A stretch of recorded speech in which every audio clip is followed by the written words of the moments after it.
चंदनपुर में लोहे के सामान का अगर कोई जिक्र होता है तो सिर्फ एक ही नाम सामने आता है, रवि लोहार। वो बहुत ही अच्छे से लोहे से चीज बनाता था, जैसे चाकू, तलवार, कील, कुल्हाड़। उसके जैसा कोई भी नहीं बना सकता था। उसकी बनाई गई तलवार का मुकाबला कोई नहीं कर सकता था। ऐसा कहा जाता था कि अगर कोई राजा रवि लोहार की बनाई हुई तलवार को जंग में ले जाता तो वह जरूर विजय प्राप्त करता। सीता, आज गांव के बाजार का दिन है। गांव के सारे लोग आज बाजार खरीदारी करने आएंगे, इसलिए मैं सारे सामानों को लेकर बाजार जा रहा हूँ। मुझे आज लगता है काफी मुनाफा होगा। तुम अपना और पिंकू का ध्यान रखना। पिंकू के बापू, घर में अब कुछ भी खाने का सामान नहीं है। अरे तुम चिंता मत करो सीता, मैं आज कुछ भी करके घर का सारा राशन ले आऊंगा। लेकिन कैसे? आपको तो इतने दिनों में एक भी ग्राहक नहीं मिला है। अरे हाँ भाग्यवान, कह तो तुम सही रही हो, लेकिन मैं कोशिश के अलावा और कर भी क्या सकता हूँ। आप यह लोहारी का काम छोड़कर कोई दूसरा काम क्यों नहीं करते हो?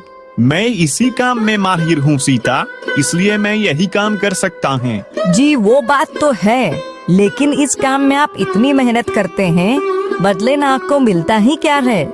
मेहनत कभी जाया नहीं जाती सीता, मुझे यकीन है एक ना एक दिन मुझे मेरी मेहनत का फल जरूर मिलेगा। ये कहकर रवि लोहार अपने काम पर चला जाता है। सुबह से शाम होने को आई है, लेकिन अभी तक एक भी ग्राहक नहीं आया जिसकी तलवार बनाकर मैं पैसे कमा सकूं। अब मैं घर का राशन कैसे लेकर जाऊंगा? रवि बाजार में बैठा यही सोच रहा होता है कि तभी उसका साथी विष्णु लोहार आता है और कहता है, अरे रवि, तुम यहाँ इस तरह से क्यों बैठे हो भाई? क्या तुम्हारे पास कोई काम नहीं है? नहीं विष्णु, इस समय ना मेरे पास कोई काम है और ना ही कोई ग्राहक। ऐसे कैसे हो सकता है? तुम तो इतने होनहार लोहार हो, फिर भी तुम्हारे पास ग्राहक नहीं है। यह तो बड़े शर्म की बात है। भाई, यह तो सब समय समय की बात है। हो सकता है कि मेरा समय अभी नहीं आया वो। हाँ, सही बात है।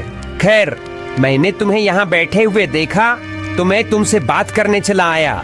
वैसे मेरे पास तो बहुत काम है, इसलिए मैं चलता हूँ। विष्णु रवि का मजाक उड़ाकर वहाँ से चला जाता है, जबकि रवि चुपचाप वहीं बैठा रहता है कि तभी वहाँ एक आदमी आता है। सुनो भाई, यहाँ पास कोई रवि नाम का लोहार रहता है क्या? तुम मुझे उसका पता बता सकते हो?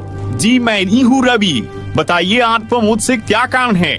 मैंने सुना है तुम तलवार बहुत अच्छी बनाते हो और जो भी तुम्हारी बनाई हुई तलवार से मुकाबला करता है वह जरूर विजय प्राप्त करता है।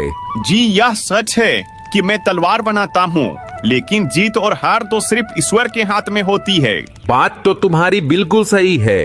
खैर जो भी है, तुम मुझे एक अच्छी सी तलवार बना कर दे दो। ठीक है, लेकिन आप है कौन? मैं पड़ोसी राज्य का राजा वीरभद्र हूँ।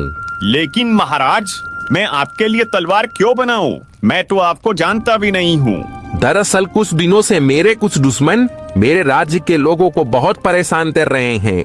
उन्होंने सबका जीना हराम कर दिया है, इसलिए मुझे उनसे मुकाबला करने के लिए तुम्हारी बनाई हुई तलवार चाहिए। ठीक है महाराज, अगर ऐसा है तो मैं बना दूंगा। रवि के यहाँ कहने पर राजा वीरभद्र उसकी तरफ एक पोटली बढ़ाते हैं, जिसमें बहुत सारे सोने के सिक्के होते हैं। यह लो तुम्हारा मेहनताना, मैं कुछ दिनों बाद अपनी अमानत लेने आऊंगा। इसमें क्या है महाराज? इसमें कुछ सोने के सिक्के हैं, बाकी अगर तुम्हें कम लगते हैं तो मैं और बढ़ा देता हूँ। महाराज, मैंने तो अभी तलवार बनाना शुरू भी नहीं किया है, तो फिर आप पहले से मेरा मेहनताना क्यों दे रहे हो? इसे तुम रख लो, ये तुम्हारी मेहनत के हैं। राजा वीरभद्र यह कहकर वहाँ से चले जाते हैं। अब मैं अपनी पत्नी और पुत्र के लिए खाने पीने का खूब सारा सामान लेकर जाऊंगा। रवि अब सोने के सिक्कों को बेचकर ढेर सारा सामान खरीदता है और अपने घर चला जाता है। यह लो सीता, यह सब तुम दोनों के लिए है। अरे पिंकू के बापू, आप इतना सारा सामान ले आए? आपके पास इतना सारा सामान खरीदने के लिए पैसे कहाँ से आए? सीता के पूछने पर रवि उसे राजा के बारे में सब कुछ बताता है। यह तो बहुत अच्छी बात है, लेकिन आप महाराज की तलवार जल्दी बनाकर उन्हें दे देना, क्योंकि उन्होंने आप पर भरोसा किया है। आप उनका भरोसा टूटने मत देना। हाँ सीता, तुम बिल्कुल सही कह रही हो। अगली सुबह रवि अपने काम पर निकल जाता है और अपनी दुकान पर पहुंचकर सोचता है, महाराज की तलवार मुझे जल्द से जल्द बनानी होगी। रवि दिन रात मेहनत करके राजा के लिए एक बहुत अच्छी सी तलवार बना लेता है। मैंने इस तलवार को तो बना लिया है, लेकिन अब पता नहीं महाराज इसे लेने कब आएंगे। अभी रवि यह सोच ही रहा होता है कि तभी अचानक उसके पास किशोर नाम का एक ग्राहक आता है। क्या तुम लोहार रवि हो? हाँ, मैं ही रवि हूँ। मुझे तुमसे एक तलवार चाहिए। क्या तुम अभी मुझे कोई अच्छी सी तलवार दे सकते हो? माफ करना भाई, इस समय मेरे पास एक भी तलवार मौजूद नहीं है और नई तलवार बनाने में मुझे समय लगेगा। अगर आप इंतजार कर सकते हैं तो कर लीजिए, मैं आपको कुछ समय में तलवार बनाकर दे दूंगा। अभी रवि ग्राहक से यह कह ही रहा होता है कि तभी ग्राहक की नजर उस तलवार पर पड़ती है जो रवि ने राजा के लिए बनाई थी। रवि, तुम्हारे पास यह तलवार मौजूद तो है, या तुम मुझे दे दो, बदले में तुम इसके दोगुने पैसे ले लेना। नहीं भाई, यह तलवार मैं आपको नहीं दे सकता, यह किसी की अमानत है। भाई मैं कहता हूँ तुम इसकी जितनी चाहे उतनी रकम ले लेना, लेकिन यह तलवार मुझे दे दो। भाई, अगर आप मुझे इस तलवार के बदले खजाना भी देंगे तब भी मैं यह आपको नहीं दूंगा। ठीक है, रखो अपनी तलवार अपने पास, मुझे नहीं चाहिए, मैं जा रहा हूँ यहाँ से। किशोर ग्राहक गुस्से में वहाँ से चला जाता है। फिर कुछ दिन ऐसे ही गुजर जाते हैं, लेकिन राजा वीरभद्र अपनी तलवार लेने नहीं आते। लेकिन रवि के पास बहुत से ग्राहक आते जो रवि से वह तलवार मांगते, मगर रवि किसी को भी उसे नहीं देता। पता नहीं राजा वीरभद्र कब आएंगे, मैं आखिर कब तक उनकी अमानत संभाल कर रखूंगा।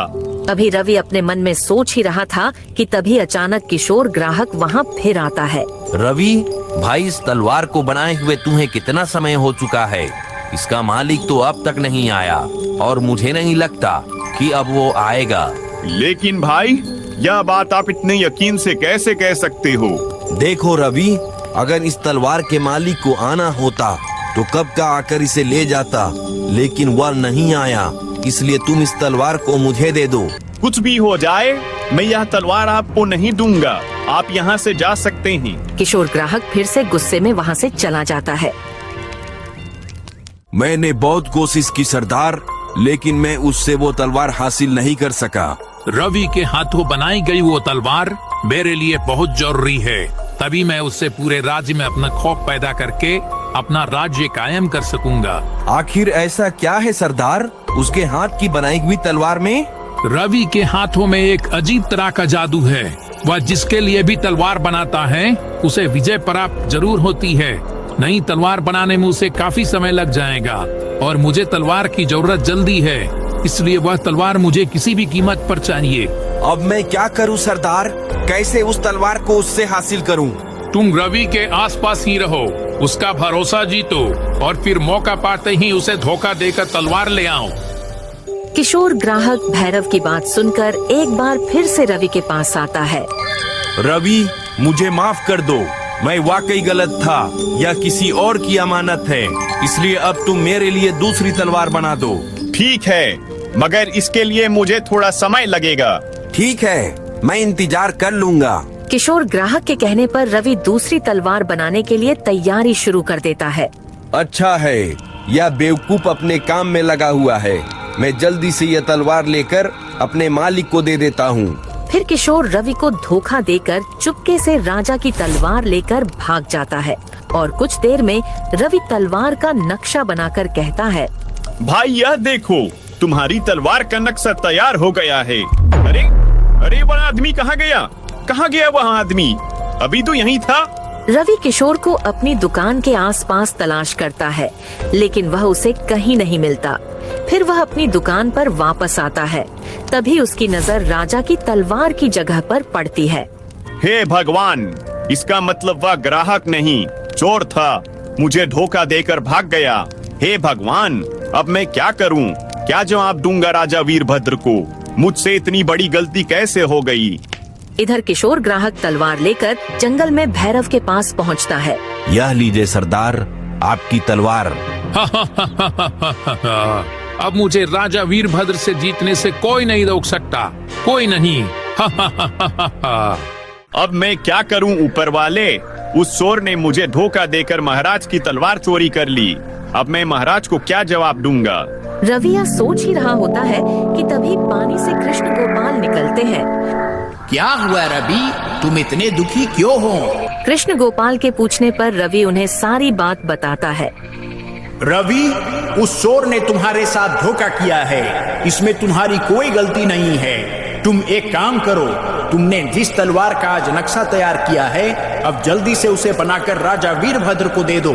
लेकिन कृष्ण गोपाल, वो तलवार तो आम तलवार जैसी है, जबकि मैंने महाराज के लिए एक अलग तरह की तलवार बनाई थी। क्या हुआ कृष्ण गोपाल, आप हंस क्यों रहे हो? मैं इसलिए हंस रहा हूँ क्योंकि जो तलवार पहले बनाई थी वो राजा वीरभद्र के लिए थी ही नहीं। क्या मतलब कृष्ण गोपाल? जब तुम छोटे थे और यहाँ खेलने आते थे, तब मैंने तुम्हें वरदान दिया था कि जब तुम तलवार बनाने से पहले मुझे याद करोगे तो तुम्हारी तलवार में ताकत भर जाएगी। क्या सच में? मुझे तो ये पता ही नहीं था। हाँ, इसलिए जब तुम अपनी तलवार बनाने से पहले मुझे याद करते हो तो तुम्हारी तलवार ताकतवर बन जाती है। लेकिन उस दिन तुमने जो तलवार बनाई थी, उसे बनाने से पहले तुम मुझे याद करना भूल गए थे। इसका मतलब जो तलवार मैंने महाराज के लिए बनाई थी उसमें ताकत नहीं है? नहीं, इसलिए राजा वीरभद्र जब तुम्हारे पास आएंगे तो तुम उन्हें अपनी बनाई हुई दूसरी तलवार दे देना। ठीक है कृष्ण गोपाल। कृष्ण गोपाल की बात मानकर रवि दिन रात करके जल्दी से एक नई तलवार बना लेता है।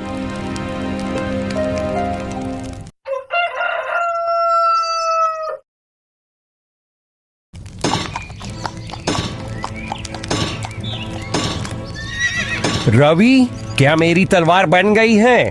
जी महाराज, यह लीजिए आपकी तलवार। तुम्हारा बहुत बहुत धन्यवाद रवि। इसमें धन्यवाद की कोई बात नहीं है महाराज, दूसरों के लिए तलवार बनाना तो मेरा काम है।